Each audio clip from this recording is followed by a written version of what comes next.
You all right over there? No, you're good. We'll take some laughing. Ephesians 4. And we are in verse 28. And we are talking about living the new life. And if you haven't noticed, we moved it. We talked about Ephesians 4:22-24. We talked about laying aside the old self, being renewed in our minds, putting on the new self created to be like God in true righteousness and holiness. Then we dealt with falsehood or lying. We dealt with anger, which Jesus equated anger to murder. And today we come to stealing. Is there anywhere where this is else where these three things are mentioned? Ten Commandments. And so Paul is using the Ten Commandments to help us understand the new life.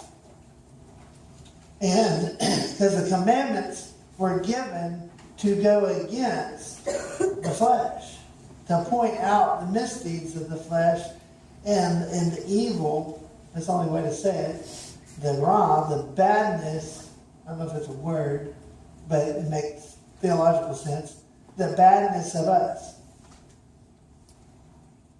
And the things that God doesn't like that is in us, and how He corrects that through the Spirit, but we have to be part of that change. So we are on stealing. Stealing, okay? So we're going to look at that. And we're going to talk about working, wealth, and possessions. What does working and wealth and possessions have to do with stealing? Everything. Everything. And so Ephesians 4, and we're popping in on, yeah, right, here we go, in the right place anyway. So the thief must no longer steal. Instead, he must do honest work with his own hands so that he has something to share with anyone in need. This is great sermon, Reagan, because I'm good on this. I don't steal from nobody's, so I'm going to take a nap. All right. Stealing is taking from someone else. What does that mean? Well, no, it means to take something without someone's permission. Have you taken something from somebody this week without their permission? Let's start at home. I don't know if you have children at your house, and especially if they're of the same gender and roughly about the same size. They're stealing all the time. That's my shirt. Well, that's not stealing, that's borrowing.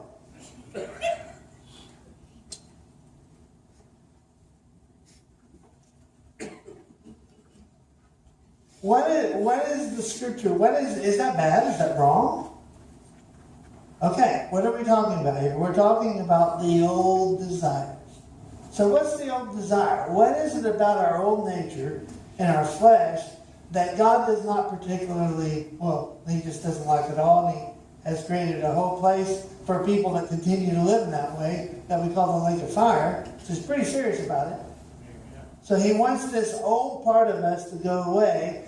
So it's that old part of us that when you were a little kid, you probably don't even remember that you were in the nursery at your church, and I was. And I was in there, and I saw something that somebody else had, and I wanted it, so I took it and pushed them down and ran away. Because I was bigger than they were, hopefully.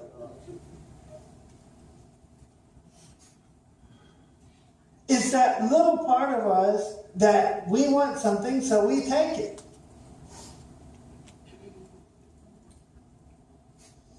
Let me give you some analogies to this. Maybe you might recognize some of these phrases that we use. Finders keepers.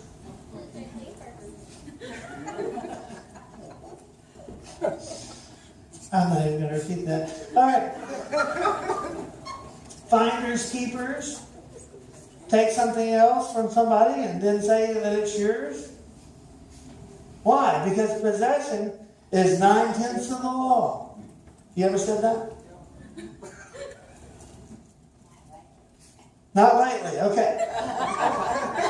Kind of like the dwarves in Snow White. When did you last wash your hands? Recently. Okay, but you open them up and the hands are dirty. Alright, and so the reality is we joke about it, but we joke about it because we know that deep down there's this inner desire that if we see a $100 bill on the ground,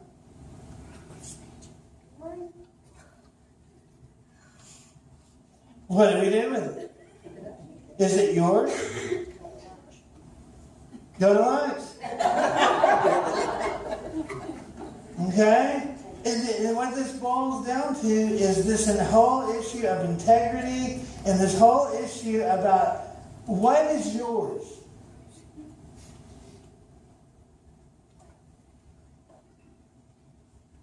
If you really, I haven't really gone deep into a lot of the concepts here, but if you look back and when we talk about lying, we talk about how we're presenting ourselves, how we're presenting our person to others, and how we treat others, and that deals with us being created in God's image. And then when we're angry with people, we're angry at the image of God in other people. And what this deals with, that's the first thing that God gave us was personality. And then He gave us other personalities that we had to interact with. Today we're dealing with the second thing that God gave us. Which is what I'll get to that in a minute. The old thing that we're laying off is taking for the purpose of yourself.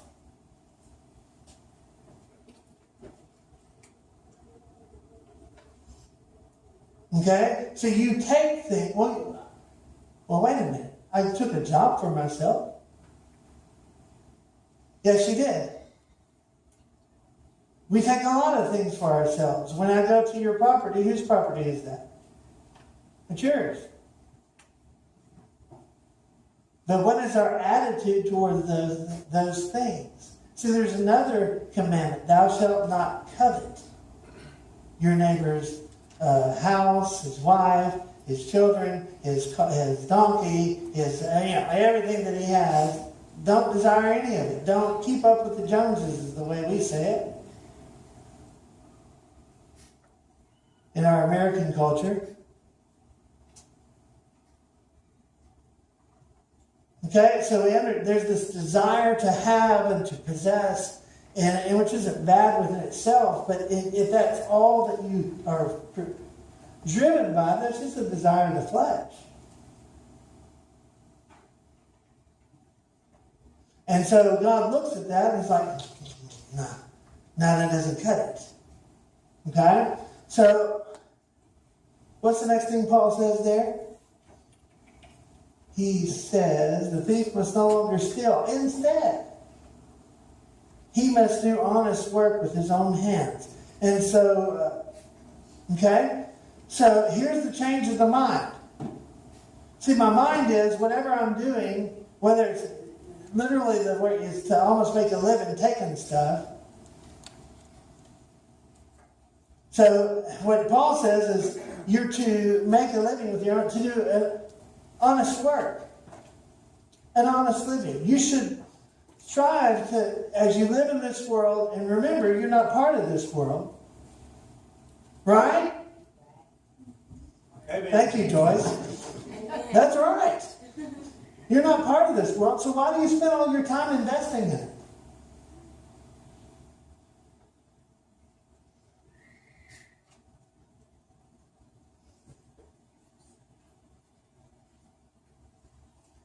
You're not part of it.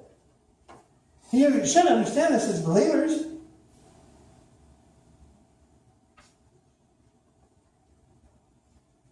I have a friend that got a huge insurance settlement from the death of his wife. He gave all that money away to ministries around the world. And he could be living fat and living large right now. But you know what he told me? He said, I know where my reward is. It's not here. And so he invested in people and in ministries that he knew would give him an eternal reward. Do you think like that? He didn't think about himself. He had a different mentality that we're getting to. So what he says is make an honest living. Put aside the old ways of taking things for yourself, and literally what it means, labor. What does that mean? Hard work. Okay? Performing with your hands. He even goes into that. Look, use these little things instead of taking stuff from people. Do something to do what? To do what is good. Did you see that? I keep losing this. He must do honest work with his own hands so that he has something to share with anyone. Actually, in the Greek, this one's not saying it. To produce something that is good. So that from whatever you do, and it doesn't mean that you have to be a preacher, whatever you do it well. And do it to the best of the ability that God has given to you. So that you're able to produce something good for others around you. If you're a plumber, do it well. If you're a salesman, do it well. Whatever you do, in all that you do, whether word or deed, do it all in the glory of God. Do it and do it well. Produce something good. Make something of yourself. Make something for society. Man, that almost sounds like the principles that our country was founded on.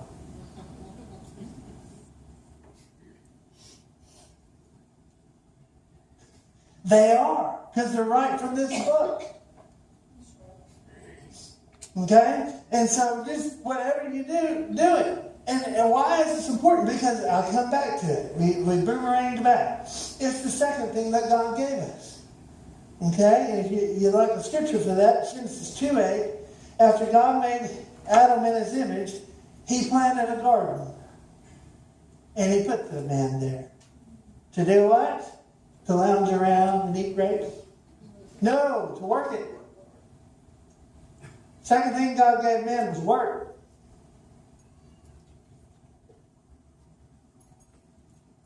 Because when we're introduced to God, what's he doing? He's working. We get it honest.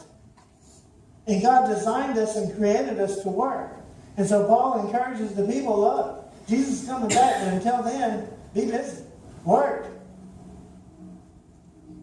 Work with your hands and make a good living. But not for the purpose of making a good living. That's what you used to. You're laying that aside. So what you need to put on is, don't be like the world. Work for a purpose. We'll get to the purpose in a minute. Work for a purpose. And that purpose, number one and foremost, is the relationship that you were designed for, which is God. Right? Y'all wake up there? Did y'all take that nap I was talking about? Okay? So, I was designed, see, this is a whole different mentality for the way we were raised and the way that you take off anything that you're doing for yourself and you put on, I'm going to work, I'm going to be honest, and I'm going to work and live my life before God. And in my work life, I'm going to live my life before God. You may have a terrible workplace. You're not working for them. You're working for the Lord. And so everything you're going to do, you're going to do it right, you're going to do it honest. Because that's what the scriptures tell you to do. You're not going to take anything from anybody that's not yours. Right? Okay. So producing what is good. Why? Take off the old self. Change your mind. The reason I'm working is because I'm working to the Lord, and what I'm going to do, whatever it is, it's going to be good. And I can be proud, and if I run my own business, I'm proud of what I've done. If I'm working for someone else, they're proud of me too. But what was the purpose of that? This is the new self.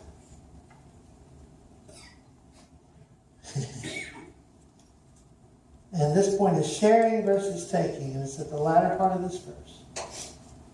So that he has something to share with anyone in need. What is the purpose of your gaining is giving. That's a whole new concept. The taking for myself is man's idea about things. But the giving of what I have for others, that's a God thing. And, wait up. Wait up. What you talking about? What do you mean? Okay, well, we can look at this. There's actually 2 verses in Acts that we can reference. One is Acts 2:44. The one we're going to pick up on the screen is Acts 4:32. What did this look like? What was the practical nature of what this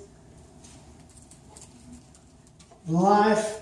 And let me express something to you. What this is particularly talking about, there was a gentleman by the name of Karl Barth. I know y'all don't know who he is. He was actually a liberal theologian in the 1800s.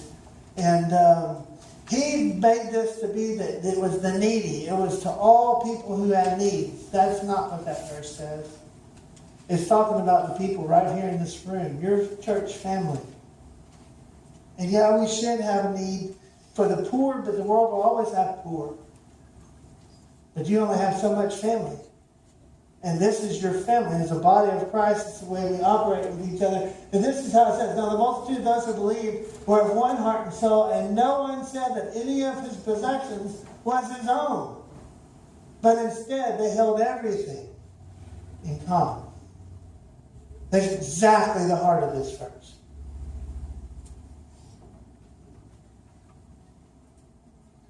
That's exactly the heart of this verse. That's exactly what it's saying.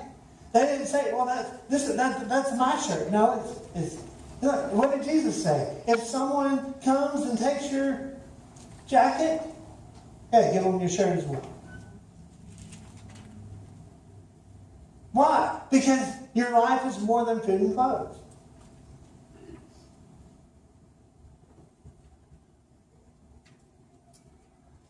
John says it like this in 1 John.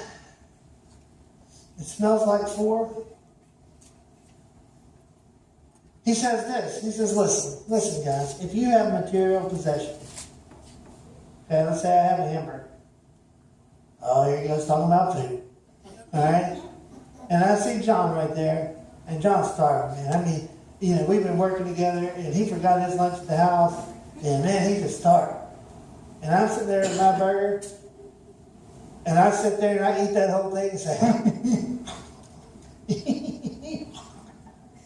John says, if you don't cut that burger in half and give him half of it, God's love isn't in you.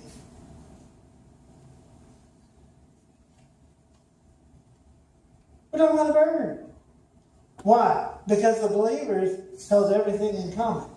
If I have anything, it's because I received it. Right? Once you start puffing out that chest and lifting that nose a little bit and say, I earned this, God's got something for you. It's called a lesson. You can't even make your own heartbeat. You can't even make yourself get out of the bed if God didn't give you the breath to. And so everything that comes from above is good. Everything that God has given us is good. But God, it was never a part of the intention of God for us to gather all that stuff into one place, put a fence around it, and have guns pointing at everybody. That was never God's intention. That's the heart of man. That's mine. We can be 40, 50 years old, 60, 70 years old, still acting like a toddler in the nursery. That's mine. Mine. It's an old nature that doesn't go away.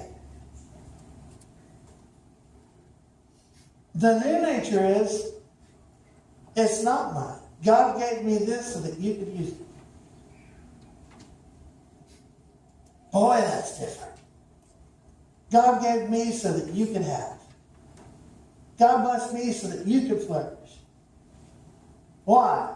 Because we used to be members of ourselves. We used to act like the world. We used to isolate ourselves and do those things. But then God called us into the kingdom of His Son. And He made us a part of a body. And I'm no longer part of by myself. I'm no longer that independent person. I'm a part of a body. What I have is yours, what's yours is mine.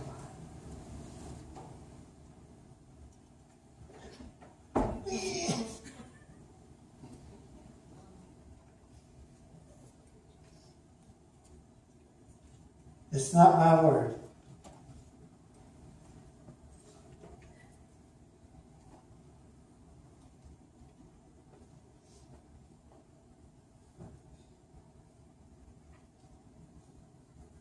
And we have to trust, and I could be here, oh my soul. There's so many Old Testament verses that go in this. I'll just give you one. God said to the people, He was talking to the men of Israel, or to the people of Israel. He said, listen, when you give this to your neighbor, when you lend to the poor, hey, don't you worry about it. Because they're not going to be able to pay you back. And you know that. They're not going to be able to pay you back. You trust me, I'll repay you. What does that mean? That means if you have a field, it'll double its yield. He'll keep the pest away from it. You understand? God has a way, the people walk around in the wilderness for 40 years and they didn't get a hole in their jeans, if they had jeans, and they didn't get a hole in their shoes. Can you imagine wearing the same pair of shoes for 40 years? We're just happy they last one or two. And the soles didn't wear out, nothing. God has a way of doing stuff when we do things unto Him. Not do them unto men. We have people come by here all the time. Well, we don't want to help nobody because we don't know what those people are. Exactly. We don't know what they are. Could be an angel. What? Go read your Bible. Paul told the people, hey, listen, some of you have entertained angels and didn't even know it.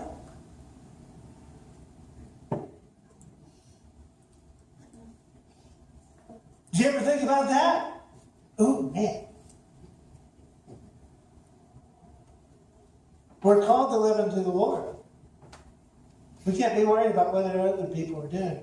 We have to be concerned about our reputation. Always, we do have a lot of people come by here and ask for stuff. And on the one hand, it's a stress. But on the other hand, it says something. Because of all the people out here and all the places, guys come by here and say, and this is what they say to me. Well, I was told to come here and to get help. Well, who told them? The Hobo Network. All the homeless guys, they have that communication with each other, and they know where you can get help.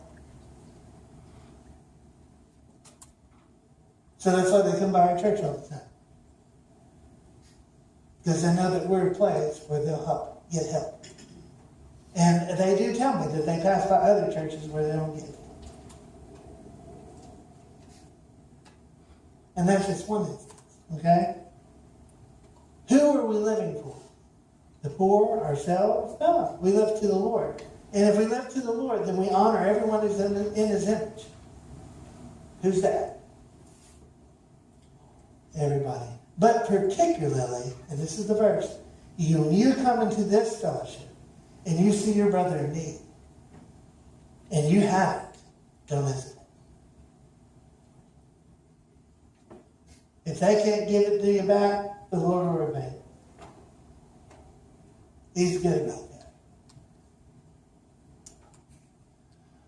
that. So stealing. It really has to do with the attitude of our heart towards the things that we possess. Do you possess your possessions? Or do your possessions possess you? There's a real easy way to figure that out. Go get a ledger and put how much money you pour into your possessions. And how much, even more valuable, how much time you pour into those things. And then compare that with how much time you spend with the Lord. And if those two coincide and it's the same thing, then that's good. But if all those things are for you, I'm not being ugly to you. I'm just trying to help you. Because one day you'll stand before the Lord. It won't be Reagan talking. And he'll kind of be saying the same thing.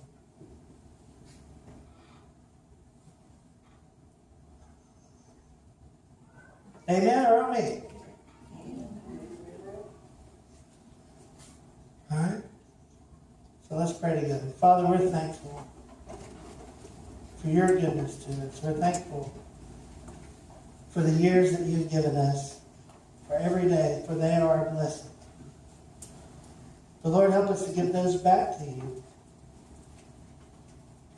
And everything that we have done with them. Lord, we may have squandered them. We may have worked and done all these things. But all these things have come from you. And Lord, now you have made us a part of your body. And now we belong to one another.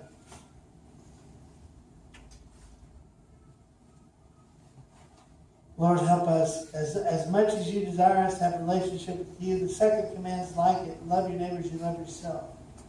So Lord, help us to become as interested in the needs of each other as you are.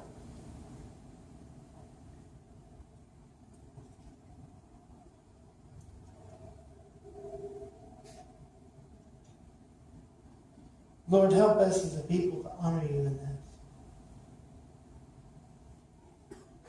We bless you, we love you. Give us grace to be imitators of you as dearly loved children. Lord, we thank you for your kindness and goodness. We bless you and we love you. In Jesus' name, amen. Would you stand with me, please?